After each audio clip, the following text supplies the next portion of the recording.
अमरावतीच्या डफरीन रुग्णालयातील 3 नवजात बालकांच्या मृत्यूवरून ठाकरेंच्या शिवसेनेचे नेते अंबादास दानवेंनी सरकारवर जोरदार हल्लाबोल केलाय।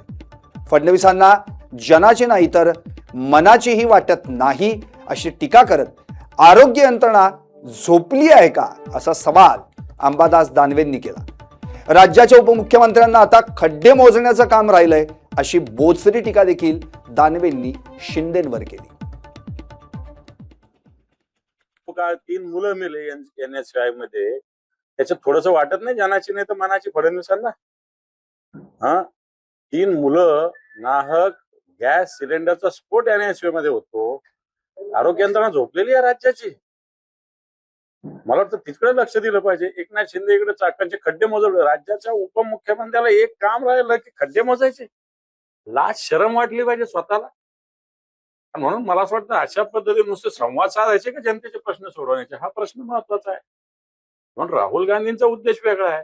राहुल गांधींनी केलं म्हणून तुम्ही करायला काय अर्थ आहे? राहुल गांधीची तुमची काय बरोबर? राहुल गांधी राष्ट्रीय पातळीवरचे नेते, तुम्ही इथले तुमचे नागपूरचे पण नेते नाही। तुम्ही नुसतं भारतीय जनता पार्टीने थोपवले म्हणून तुम्ही नेते आहात।